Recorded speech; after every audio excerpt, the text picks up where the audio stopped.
Nós, trabalhistas, propomos reformas estruturantes do Estado.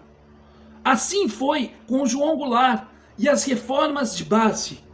Assim é com Ciro Gomes e o Projeto Nacional de Desenvolvimento.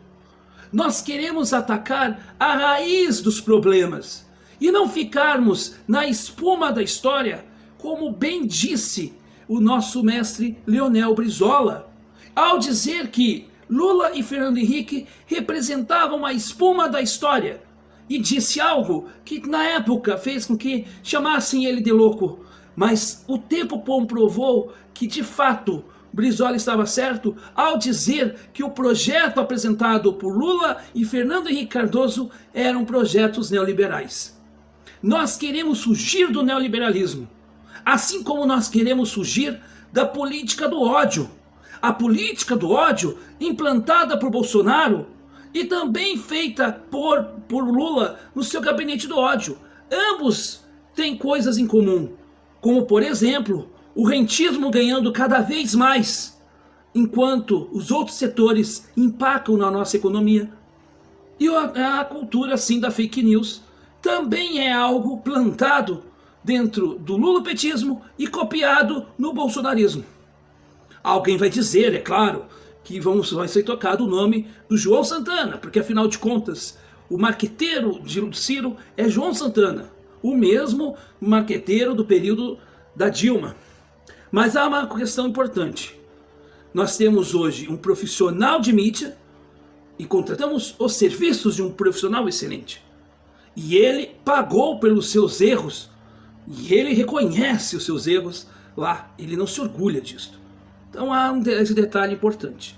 Porque a questão principal é uma coisa muito importante ser dita isto.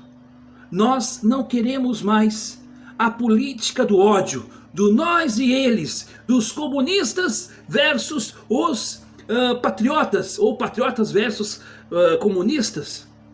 Nós queremos a política de pacificação, mas uma pacificação assentada na racionalidade e na discussão real dos problemas que atingem o povo brasileiro.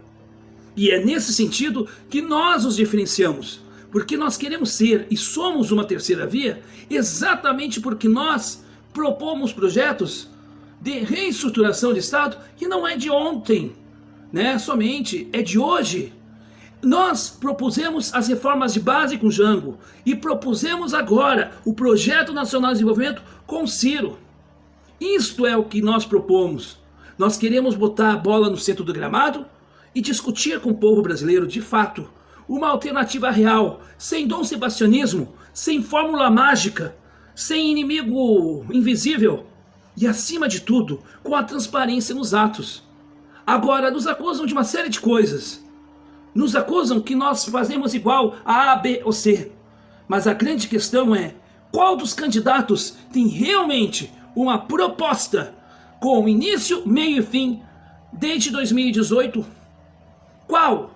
Diga quais são as propostas reais do PT com o Haddad para a educação, para a economia. Se nós vimos inclusive copiados trechos do PND nas propostas do então candidato a presidente em 2018. A questão é que falta hoje racionalidade. Ficou no joguinho de empurra-empurra, de um querer botar o dedo no olho do outro, enquanto o povo passa fome. Enquanto o povo passa fome, bancos faturam trilhões com T de tapioca. E é engraçado que isso não é de hoje, porque no governo dito de esquerda, bancos também faturaram trilhões com T de tapioca. E o setor produtivo, o setor de serviços, acabaram afundando. Por quê? Porque não há um projeto real para o desenvolvimento econômico deste país. É esta a questão principal, e é isso que nos diferencia. Muito embora nós reconhecemos, Lula é um democrata, mas talvez a democracia de Lula seja fraca exatamente porque tem um projeto de poder e não um projeto de reestruturação econômica ou macroeconômica para o país. Ciro tem, e é por isso que nós apoiamos Ciro. Não pelos seus lindos olhos azuis ou pelo seu lindo currículo, mas por ter uma proposta de realidade assentada na necessidade, sobre a necessidade real de transformar esse país nas suas estruturas e não ficarmos no discurso raso da superfície ou na espuma da história.